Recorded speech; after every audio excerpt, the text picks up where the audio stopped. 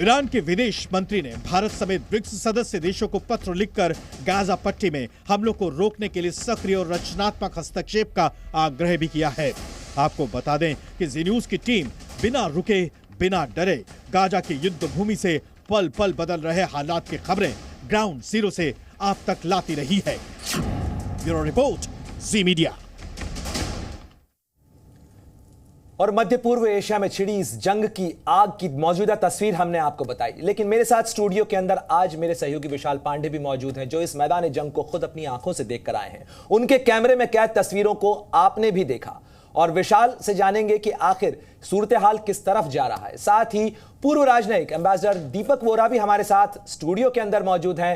Ambassador दीपक वोरा से जानेंगे कि आखिर इस युद्ध के पहलू क्या हैं, इसके विस्तार का दायरा आखिर कहां जा रहा है और दुनिया के अलग अलग देश इस युद्ध को किस नजरिए से देख रहे हैं। तमाम चीजों पर चर्चा करेंगे, बात करेंगे, लेकिन उससे पहले आपको दिखाते हैं विशाल पांडे की वो एक्सक्लूसिव रिपोर्ट्स भी। लेकिन उस रिपोर्ट को दिखाएं उससे पहले मैं एम्बेसडर वोरा आपसे ये सवाल करना चाहूंगा, आपसे जानना चाहूंगा कि इस युद्ध के 1 महीना पूरा हो चुका है, यानी इस 1 महीने के अंदर अभी भी न तो बंधकों की रिहाई हुई है, न सीज फायर का कोई सूरत हाल नजर आ रहा है और न ही हमास की हिम्मत टूटी है। तो ये लड़ाई आखिर कितनी लंबी और कहां तक जाती नजर आती है? आभारी हूँ, बहुत अच्छा लगता है जब आपके स्टूडियो में रहता हूँ, आपके चैनल से, और आपसे बहुत कुछ सीखता हूँ। अभी आप दोनों कह रही थी कि मैं ये बताऊंगा, दूसरा कह रहा था मैं ये बताऊंगा। मैं कहना चाहता हूँ दर्शकों को मैं सीखूंगा आप दोनों से। आप ज़रूर अपनी प्रेजेंटेशन करिए, you are outstanding both of you.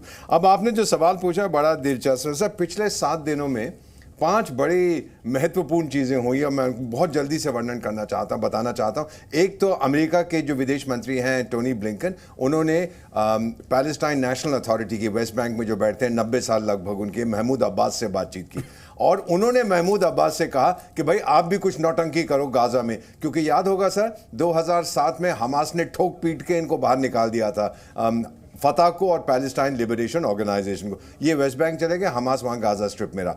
Mahmood Abbas क्या बोले कि सेटलमेंट हो जाए फिर मैं वहाँ का शहंशाह बनूंगा। दूसरी चीज़ सर, बहुत मज़ेदार चीज़ है, आपने नोटिस किया है, इजराइल के एक जूनियर मिनिस्टर ने क्या बोला है, न्यूक्लियर ऑप्शन इज अवेलेबल, और प्राइम मिनिस्टर नेतन्याहू ने उन्हें कैबिनेट मीटिंग से सस्पेंड कर दिया। सर ये ऐसे नहीं बोलते, मेरा बहुत तजुर्बा है, ये उनको कहा जाता है कि भाई आप जूनियर हो, आप ये कह दो हम आपको सस्पेंड कर देंगे, कुछ देर के बाद आप वापस आ जाइए। लेकिन संदेश साफ चला गया, हमास को नहीं गया है। बिल्कुल एम्बेसडर वोरा, इस पूरे सूरत हाल के अंदर पर्दे के पीछे बहुत सारी चीजें होती हैं, लेकिन पर्दे के आगे क्या हो रहा है लोगों को तो असली मतलब उस चीज से होता है। और हमास इजराइल युद्ध को लेकर 1 महीना पूरा हो चुका है। इस दौरान दुनिया ने हमास की हैवानियत देखी और इजरायली सेना की दहशत भी देखी। बिल्कुल, मुझे और मेरे कैमरामैन की रिपोर्टिंग के दौरान कई बार मुश्किलों का सामना करना पड़ा प्रणय, लेकिन धमाके और खतरे के बावजूद हम दोनों वॉर जोन से पीछे नहीं हटे। करीब 18 दिनों तक मैं अपने कैमरामैन एस जयदीप के साथ युद्ध क्षेत्र में जो कुछ देखा उसे आप दर्शकों तक पहुंचाया है। यहाँ सायरन्स बजने शुरू हुए हैं इजराइल के इस शहर में।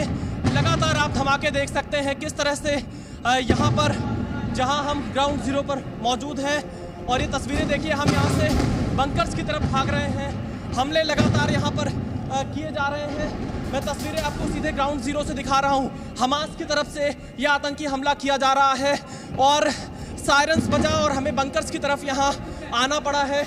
7 अक्टूबर को हमास और इजराइल के बीच युद्ध शुरू हुआ और दूसरे ही दिन जी न्यूज़ जंग के मैदान में था। हमारे कैमरे ने वो खौफनाक मंजर रिकॉर्ड किए जो दुनिया ने देखे। एक वक्त ऐसा भी आया जब हमारी टीम को जान बचाने के लिए बंकर में पनाह लेनी। हम सड़क पर मौजूद थे जब सायरन्स बजा और हमें भागकर बंकर्स में आना पड़ा है। अभी भी तेज़ आवाज़ें आप सुन सकते हैं कि किस तरह से हालात यहाँ पर बने हुए हैं। तो देखिए, हालात यहाँ पर लगातार बिगड़े हुए हैं और हम सड़क के बाहर मौजूद थे। बंकर्स में हमें शरण लेनी पड़ी है। हम उस जगह से रिपोर्ट कर रहे थे जहाँ बीती रात ये हमला हुआ था और उसी वक्त ये सायरन बजा है। दहशत का ऐसा आलम शायद ही कभी किसी ने देखा हो, लेकिन जी न्यूज़ के जाबाज युद्ध के मैदान में डटे रहे और आप तक युद्ध की हर तस्वीर, हर अपडेट पहुंचाते रहे। आप देखेंगे मुझे गाजा पट्टी का वो इलाका पूरा सामने दिखाई दे रहा है जहां से धुआं निकल रहा है। यहां से बम्बार्डमेंट लगातार की जा रही है। हमास के आतंकी ठिकानों को निशाना बनाया जा रहा है। ये तस्वीरें हम आपको सीधे ग्राउंड जीरो से दिखा रहे हैं। जी न्यूज़ की टीम के सामने कई बार मुश्किल हालात पैदा हुए। लगा कि अब उसके ऊपर भी हमला हो जाएगा, लेकिन जान हथेली पर लेकर हम रिपोर्टिंग करने से हिचके नहीं। यहाँ पर आप होटल की लॉबी में देख सकते हैं बहुत सारे लोग हैं जिन्हें बंकर्स में जाने के लिए कहा जा रहा है। तेल अवीव में हमारा ये सिटी सेंटर में होटल है और यहाँ पर इस वक्त ये अलार्म बजा है बहुत सारे लोगों को बंकर्स में जाने के लिए कहा गया है। जब इजराइल की सेना जमीनी युद्ध के लिए अपनी तैयारी तेज कर रही थी तो जी न्यूज ने मौके से ही आईडीएफ की हर तैयारियों की रिपोर्ट आप तक पहुंचाई। इजरायली सेना लगातार गाजा पर बारूद बरसा रही थी और जी न्यूज की टीम बॉर्डर से रिपोर्टिंग कर रही थी। हम लोग आगे खड़े थे लेकिन हमें यह कहा गया कि आप पीछे किसी सुरक्षित जगह पर छिपकर इस वक्त रिपोर्टिंग करिए क्योंकि हमले जारी हैं और इजराइल अब हमास के आतंकी ठिकानों को यहाँ पर निशाना बना रहा है। गाजा पट्टी जो मैं अपनी आंखों से यहाँ पर देख पा रहा हूँ उस इलाके में इजराइल और गाजा बॉर्डर के अलावा हम फिलिस्तीन के उस हिस्से तक भी पहुंचे जहां युद्ध की आग नहीं लगी थी। जी न्यूज इस वक्त ग्राउंड जीरो पर फिलिस्तीन के वेस्ट बैंक में पहुंचा है। ये रामल्ला है जहां पर इस वक्त मैं मौजूद हूं और इस पूरे इलाके में सन्नाटा पसरा हुआ है। 2 हफ्ते बाद जंग और भीषण हो चुकी थी। इजराइल और हमास दोनों ओर से रॉकेट दागे जा रहे थे। उसी दौरान जी न्यूज भी रॉकेट अटैक में फंस गया। देखिए इस वक्त यहाँ पर रॉकेट से हमले का सायरन बजा है, तुरंत हमें भागना पड़ेगा। देखिए तेज हमले हो रहे हैं बंकर की तरफ, तो इस वक्त जाना पड़ रहा है। राज में बड़ा सायरन यहाँ पर इस वक्त बजा जब तुरंत हमें लाइव रिपोर्टिंग के दौरान अंदर की तरफ भागना पड़ा। विशाल पांडे, जी मीडिया, गाजा बॉर्डर। जी न्यूज की टीम युद्ध के मैदान में डटी हुई थी। मेरे सहयोगी विशाल पांडे और कैमरामैन एस जयदीप ने बम धमाकों के बीच से साहसिक रिपोर्टिंग की और जी न्यूज की टीम इजराइल के अश्कलोन, अशदोद, स्देरोत, किबुत्ज बेरी इन तमाम जगहों पर और तेल Aviv, Gaza border, Lebanon border उन तमाम जगहों पर पहुंची। देखिए मैप के जरिए आपको समझाने की कोशिश करते हैं कि जी न्यूज के जांबाज रिपोर्टिंग टीम आखिर कहां कहां पहुंची थी। तो देखिए ये तेल अवीव है। तेल अवीव के अलावा ये जो पूरा इलाका है ये खास तौर पर जो दक्षिणी इलाका है इजराइल का वो सबसे ज्यादा प्रभावित हुआ था और यहां पर किबुत्ज बेरी, किबुत्ज नीरोज, स्देरोत, अश्कलोन ये तमाम वो इलाके हैं और साथ ही जो लेबनान से लगता हुआ ये वो इलाका है, ये दक्षिणी लेबनान या कहा जाए उत्तरी जो है इलाका इजराइल का वो इलाका है, वेस्ट बैंक का इलाका है। ये वो तमाम जगह हैं जहां जी न्यूज की टीम ने ग्राउंड से रिपोर्ट किया। विशाल मैं आपका भी रुख करना चाहूंगा, जरा ये बताइए कि ये जो जगहें हैं जहां से आपने यात्रा शुरू की, क्योंकि 7 अक्टूबर की सुबह यह हमला हुआ था और उसके बाद करीब करीब कहा जाए 36 घंटे के अंदर आप ग्राउंड जीरो पर मौजूद थे, रिपोर्ट कर रहे थे। सबसे पहले आप तेल अवीव पहुंचे। आप अपनी यात्रा को जरा मैप के जरिए ये जो जगह मैंने बताई है और इनकी अहमियत भी बताइएगा, कहां कहां आप गए और कहां कहां वो जगहें थी जो सबसे ज्यादा प्रभावित हुई। देखिए प्रणय जी, जब हम तेल अवीव पहुंचे, क्योंकि तेल अवीव ही हमें सबसे पहले पहुंचना था, फ्लाइट वहीं पर जा रही थी और हमने देखा जब एयरपोर्ट से निकले जो सायरन अभी हमने अपने दर्शकों को दिखाया, बजते ही छिपना पड़ता है, वो तस्वीर हमने एयरपोर्ट के बाहर भी देखी और उसके बाद पहले दिन हमें कोई टैक्सी नहीं मिली, कोई भी बॉर्डर एरिया में जाने को तैयार नहीं था। तेल अवीव से हमें अश्कलोन सबसे पहले जाना था, डाउनवर्ड्स। तो और हमें तेल अवीव से ट्रेन लेनी पड़ी क्योंकि बहुत से ड्राइवरों ने मना कर दिया कि हम युद्ध क्षेत्र में नहीं जाएंगे। और जब मैं अश्कलोन पहुंचा, सबसे पहले अश्कलोन में सबसे ज्यादा नुकसान हुआ था।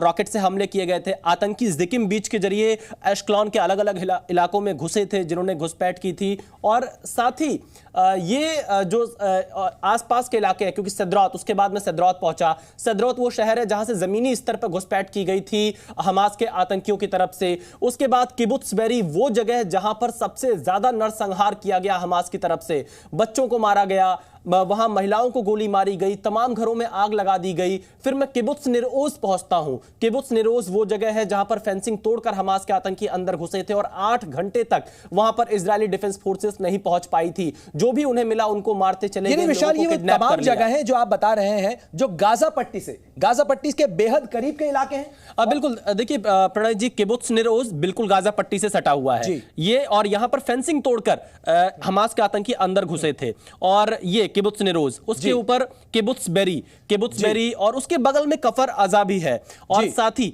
हाँ ये कफर अजा उसी जगह पर होगा, इन दोनों के बीच में है। यहाँ पर इन दोनों और के बीच एक उसी बीच में किबुत्स बेरी और कफर अजा के बीच में रिम म्यूजिक फेस्ट का एरिया है, जहां पर म्यूजिक पार्टी चल रही थी, जिसमें लगभग 3000 की संख्या में लोग मौजूद थे, और 3000 की संख्या में लगभग 300 लोगों की मौत वहीं पर हो गई थी, क्योंकि वो खुला मैदान था। जब मैंने देखा भागने की कोई जगह नहीं थी, अगर मैं आप या कोई भी वहां फंस जाए तो कैसे बचता। बेहद खौफनाक तस्वीरें, बहुत विशाल वो तस्वीरें जिसने भी देखी वो तस्वीरें रोंगटे खड़े कर देने वाली थी। ये वो तो पूरा तमाम इलाका है जो विशाल ने कवर किया, और ये वो जगहें हैं जहां से विशाल ने रिपोर्ट किया है ग्राउंड जीरो की वो तमाम तस्वीरें आप तक दिखाई। विशाल, आप पूरा बताइए कि किन किन जगहों पर आप जब गए थे, आपने खास तौर पर जो जहां पर वो म्यूजिक पार्टी चल रही थी उसकी तस्वीरें दुनिया के रोंगटे खड़े कर देने वाली थी। क्या कुछ तस्वीर आपको जब आप वहां पहुंचे तब भी वहां बिखरी हुई नजर आई थी? देखिए प्रणय जी, बिल्कुल, क्योंकि जब हम किबुत्स बेरी के लिए निकले पूरा रास्ता खाली था, और रास्ते पर जगह जगह गाड़ियां जली हुई थीं, और जहां गाड़ियां जली हुई थी, जब मैंने अपने ड्राइवर से पूछा, उनका नाम एली था, उन्होंने बताया ये म्यूजिक फेस्टिवल की जगह है। और उस पूरे रास्ते भर में हमें सड़क पर गोलियां पड़ी हुई दिखाई दे रही थीं, कई जगह से लाशों की बदबू आ रही थी, खून के निशान दिखाई दे रहे थे, और वहां कैंपिंग कर रहे थे जो टूरिस्ट मौजूद थे, क्योंकि विदेशी नागरिक भी वहां पर मौजूद थे। छोटे छोटे टेंट लगाए गए थे, म्यूजिक चल रहा था, पार्टी चल रही थी, लोग आराम से बैठे थे, क्योंकि सुबह 5 या 6 बजे का वक्त था जब पहला हमला वहां पर हुआ। लोग रात की पार्टी में जश्न में डूबे रहे होंगे जब हमला हुआ। और वो जगह प्रणय जी चारों तरफ से खुला हुआ मैदान है, और आप सोचिए अगर चारों तरफ से लगभग, जो मुझे वहां आईडीएफ के ऑफिसर ने जानकारी दी, 250 की संख्या में हमास के आतंकी इस मैदान में पहुंचे थे। विशाल, आप तो वहां होकर आए हैं, बॉर्डर फेंसिंग या कहा जाए जो गाजा बॉर्डर और गाजा और उसके बीच का जो पॉइंट है, वहां से कितनी दूर था ये जो इलाका है जहां पर पार्टी चल रही थी? प्रणय जी, अगर मैं बिल्कुल एग्जैक्ट आपको बताना चाहूं, लगभग 800 मीटर से लेकर 1 किलोमीटर के बीच में ये एरिया होगा। और जब मैं इस रिम म्यूजिक फेस्टिवल के क्षेत्र में जा रहा था, मुझसे बाकायदा इजरायली डिफेंस फोर्सेस और जो वहां के जीपीओ है उनकी तरफ से एक फॉर्म साइन कराया गया कि आप अपने रिस्क पर इस इलाके में जाएंगे, हमारी कोई जिम्मेदारी नहीं होगी अगर आपको कुछ हो गया। हालांकि वो साथ में थे, उन्होंने हमें सारी चीजें दिखाई रिम म्यूजिक फेस्टिवल में, कितना नरसंहार वहां हमास की तरफ से किया गया। वहां जो तस्वीरें देखी, सब कुछ फैला हुआ था, लोग अपने घर से खाना लेकर आए थे, कुछ टिफिन में कुछ लेकर आए थे, पार्टी भी चल रही थी, कपड़े थे, बैग थे, सब कुछ फैला हुआ था। और उसके बाद जब उस पार्टी की जगह से आप किबुत्स बेरी की तरफ आगे बढ़ेंगे, वहां पर तो प्रणय जी जब आप देखेंगे, आपको सारे के सारे घर जले हुए, बच्चों की स्कूल तक को नहीं छोड़ा इन हमास के आतंकियों ने, और बच्चों को गोलियां मारी हैं। एक जगह टेडी बियर मुझे देखने को मिला। फिर जब किबुत्स निर ओज में आईडीएफ के एक ऑफिसर बताते बताते भावुक हो गए। एक 75 साल की बुजुर्ग महिला जो सुबह सो रही थी, उस पर कम से कम 40-50 गोलियां फायर की हमास के आतंकियों ने। क्योंकि आप वहां पर मौजूद थे, इजराइल की पूरी जो स्ट्रैटेजी है वो इस समय कैसे आगे बढ़ती हुई नजर आ रही है? क्योंकि अभी भी कई इलाके ऐसे हैं जहां हमास लगातार वहां से अभी भी हमले कर रहा है। बीती रात भी जो है कुछ जो रॉकेट्स हैं वो तेल अवीव में भी आके गिरे। देखिए प्रणय, बिल्कुल, क्योंकि इजराइल इस बार ये तैयारी करके बैठा है कि इस बार नहीं चूकना है, इस बार हमास के जितने भी आतंकी ठिकाने हैं उनको खत्म कर देना है। इसीलिए चाहे एयर स्ट्राइक करना हो या ग्राउंड ऑपरेशन, और ग्राउंड ऑपरेशन कोई एक साथ नहीं लॉन्च कर रहा है इजराइल, बहुत फूक फूक कर कदम रख रहा है। युद्ध के लगभग 20 या 21 दिन बाद उसने पहला ग्राउंड ऑपरेशन लॉन्च किया, और अभी भी बड़े पैमाने पर ग्राउंड ऑपरेशन लॉन्च नहीं कर रहा है। वो पिन पॉइंट करके जहां पर हमास के आतंकी ठिकाने हैं, जहां हमास के आतंकी हैं, उनको मार गिरा रहा है। और बिल्कुल इसके पीछे इजराइल नहीं हट सकता है, मुझे जो लगता है। निश्चित रूप से इजराइल सोची समझी कैलकुलेटेड स्ट्रैटेजी के साथ आगे बढ़ रहा है। और इजराइल और हमास के बीच चल रही जंग के 30 दिन पूरे हो चुके हैं। कल इसे 1 महीना पूरा हो जाएगा, और इस 1 महीने में युद्ध में किसे क्या मिला और किसका कितना नुकसान हुआ, आंकड़ों के जरिए आपको समझाते हैं कि आखिर ये तस्वीर कैसी नजर आ रही है। युद्ध के 30 दिनों में गाजा में 9,770 लोगों की मौत हो चुकी है, जबकि इजराइल में आतंकी हमले में 1400 लोगों की मौत हुई थी। और इस हिसाब से हर घंटे कहा जाए करीब 15 लोगों की जान जा रही है। युद्ध इजराइल और गाजा के बच्चों के लिए बड़ी त्रासदी लेकर आया है। गाजा में 4,800 बच्चों की जान जा चुकी है। वहीं हमास के आतंकी हमले में करीब 50 से ज्यादा बच्चों की मौत हुई, और बीते 30 दिनों में हर घंटे में करीब 6 बच्चों की जान जा रही है। गाजा में अब तक 1,300 से ज्यादा इमारतों को नुकसान पहुंचा है, जिसकी भरपाई में कई साल लग जाएंगे। और एक अनुमान के मुताबिक गाजा से करीब 15 लाख लोग अपना घर छोड़कर जा चुके हैं और अलग अलग इलाकों में शरणार्थी शिविरों में रहने को मजबूर हैं। इस बीच हमास ने अपने कब्जे में अभी भी 229 इजरायलियों को बंधक बनाकर रखा है, तो इजराइल ने गाजा पट्टी में हमास के ठिकानों पर 18,000 टन बम अब तक दागे हैं। इजराइल ने हमास के करीब 12,000 से ज्यादा ठिकानों को निशाना बनाया है, जिसमें हमास के 55 से ज्यादा कमांडर अब तक मारे जा चुके हैं। युद्ध के 30 दिन बीतने के बाद इजराइल अभी युद्ध विराम पर राजी नहीं हुआ है। वहीं हमास भी बंधकों को छोड़ने पर अभी तक सहमत नहीं हुआ है, जिससे युद्ध के अभी थमने के आसार नजर नहीं आ रहे हैं। गाजा के मैदान में युद्ध के बाद दुनिया लगभग 2 धड़ों के अंदर बढ़ती नजर आ रही है। अमेरिका, रूस जैसे कई देश अपनी परमाणु क्षमता का परिचय कराने के लिए जहां आंखों में आंखें डाले एक दूसरे को संदेश देने की कोशिश कर रहे हैं। और इसी बीच अमेरिका ने अपनी परमाणु पनडुब्बी को मिडिल ईस्ट में तैनात किया है। अमेरिका की सेंट्रल कमांड की तरफ से ओहायो क्लास सबमरीन को मध्य पूर्व के इलाके के अंदर तैनात करने की बात कही गई है।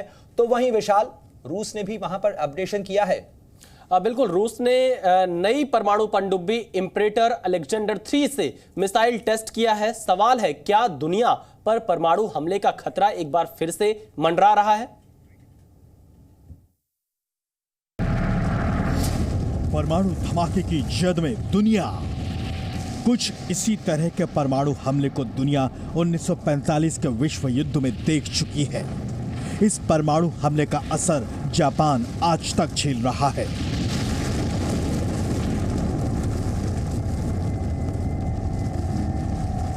अब अमेरिका ने एक ऐसा परमाणु बम तैयार करना शुरू कर दिया है जो 3 लाख लोगों की जान लेने के लिए काफी है।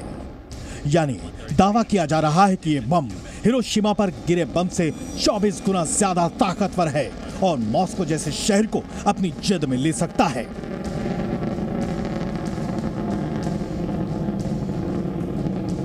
यह परमाणु बम 1960 के दशक में कोल्ड वॉर के दौरान बनाए गए B-61 ग्रेविटी बम का ही एक टाइप बताया जा रहा है।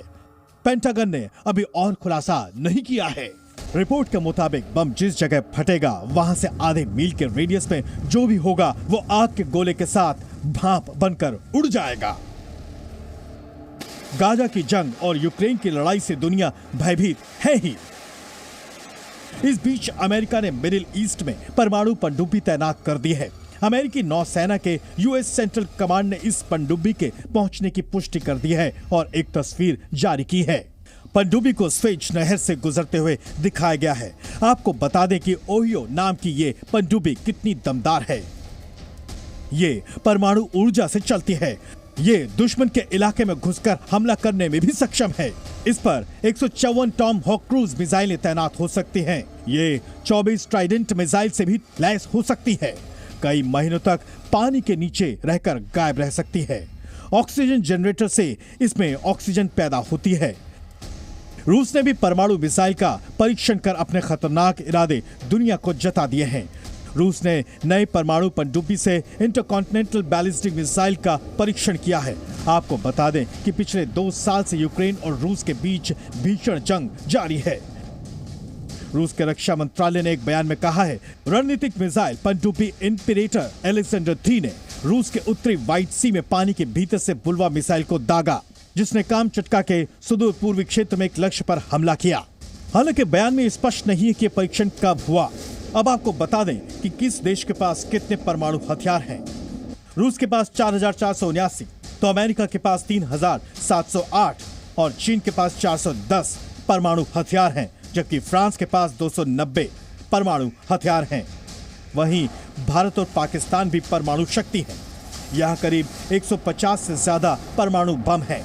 इस बीच गाजा पर परमाणु हमले के विकल्प वाले भड़काऊ बात करने वाले इजराइल के मंत्री मिचाई एलियाहू पर गाज गिर गई है। पीएम नेतन्याहू गाजा पर परमाणु हमले को एक विकल्प बताने वाले मंत्री को बर्खास्त कर चुके हैं। SIPRI की रिपोर्ट के मुताबिक दुनिया में परमाणु युद्ध की आशंका लगातार बढ़ रही है। ब्यूरो रिपोर्ट, जी मीडिया। और अब आपको दिखाते हैं कि आखिर क्यों दुनिया पर परमाणु युद्ध का खतरा मंडराने लगा है। गाजा में हमास और इजराइल के बीच जंग और यूक्रेन रूस युद्ध ने खतरे की घंटी बजाई है। और इतना ही नहीं, अमेरिका और रूस के बीच तनाव भी लगातार बढ़ रहा है। चीन अमेरिका के बीच भी जुबानी जंग छिड़ी हुई है। चीन भी एक बड़ी परमाणु शक्ति है। एक रिपोर्ट के मुताबिक इस वक्त दुनिया भर में करीब 12,500 परमाणु हथियार मौजूद हैं। दुनिया के 90% परमाणु हथियार अकेले रूस और अमेरिका के पास ही हैं। जाहिर है ये सब चिंता की बातें हैं। और इन तमाम तस्वीरों और आंकड़ों के साथ ही एम्बेसडर दीपक वोरा, मैं आपका रुख करना चाहूंगा। ये लगातार खासतौर पर रूस और यूक्रेन के बीच जब से जंग शुरू हुई है, ये खतरा मंडराने लगा है कि कहीं हम तीसरे विश्व युद्ध की तरफ तो नहीं जा रहे हैं। और साथ ही क्या दुनिया ऐसे फ्लैश पॉइंट पर पहुंच गई है जहां ये तनाव, ये जो कन्वेंशनल बैटल्स हैं, ये लड़ाइयां हैं, ये न्यूक्लियर लड़ाई के अंदर तब्दील हो सकती हैं। क्योंकि जिस तरीके से एक SSBN को तैनात करता है अमेरिका, खासतौर पर मेडिटेरेनियन सी के अंदर, ये जो पॉस्चरिंग है और इस तरीके के हथियार, क्या संदेश देने की कोशिश? SSBN जो आप बात कर रहे हैं, ये है सब सरफेस बैलिस्टिक न्यूक्लियर, यानी न्यूक्लियर पावर होती है चलाने के लिए, और फिर न्यूक्लियर बैलिस्टिक मिसाइल्स भी रख सकता है, उनको कैरी कर सकता है, फायर कर सकता है। सर 1.5 साल से ज़्यादा हो गया यूक्रेन के जंग को, मुझे नहीं लगता, क्योंकि जो भी न्यूक्लियर वेपन स्टेट है, सिर्फ आपका एक पड़ोसी है जिसको कुछ समझ नहीं आता, जिसके पास 250 ग्राम वाले न्यूक्लियर वेपन्स हैं, उसको छोड़ दीजिए, बाकी जितने रिस्पॉन्सिबल पावर्स हैं सब जानते हैं कि nuclear war will mean extinction. कि हम कहते हैं ना sir, for world peace the world must be in one piece. The world will not remain in one piece. So I don't think we are heading to a nuclear war. We are heading to a confrontation. उसमें धमकी दी जाएगी, उसमें posturing जो आप कह रहे हैं, बिल्कुल सही कहा आपने, मैसेजिंग दी जाएगी, पर वो परमाणु बटन कोई नहीं दबाएगा सर। बिल्कुल, देखिए अब 5 विकल्पों के जरिए आपको युद्ध के आगे की तस्वीर क्या है वो समझाते हैं। तो देखिए, बंधकों की रिहाई युद्ध विराम का एक रास्ता हो सकता है। यानी बंधकों की अगर रिहाई हो जाती है तो संघर्ष विराम का रास्ता निकल सकता है, तनाव कुछ कम हो सकता है। विकल्प 2, जंग और तेज हो सकती है, अरब देश युद्ध में कूद सकते हैं, यह दूसरा विकल्प है।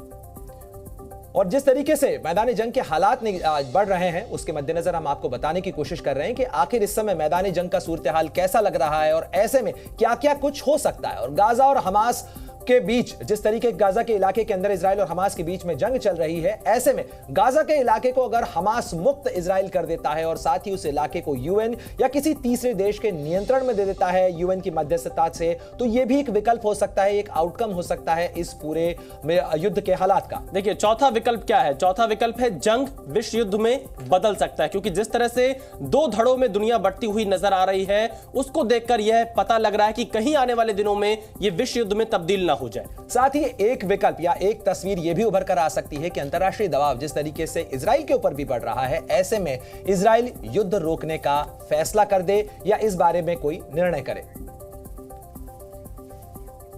एम्बेसडर दीपक वोरा, ये जो विकल्प हमने बताए, जिस तरीके से मैदान जंग का सूरत हाल नजर आ रहा है, इसमें आपको प्लॉजिबिलिटी या कहा जाए संभावना किस विकल्प की सबसे ज्यादा नजर आती है? सबसे शुरू से ही इजराइल का यूनिफोकल एजेंडा रहा कि हमास को खत्म कर दो, और अब जो जंग है तीसरे फेज में पहुंच गई। पहले एरियल बम्बार्डमेंट हुई, उसके बाद प्रोबिंग अटैक्स हुए, और अब टेरर टनल्स को वो नष्ट कर रहे हैं, और उनके पास टेक्नोलॉजी है, दुनिया में एग्जिस्ट करती है। अगर उनका प्रयोग हुआ, मुझे लगता है कि फिर वो फाइनली हमास का खात्मा हो जाएगा। और ये जो बातचीत हुई है रमाला में अबू माजिन महमूद अब्बास के साथ, इसका मतलब है कि हमास चला गया, आप लोग वापस आ जाइए। मुझे लगता है यही होगा अगले 2 से 4 सप्ताह में।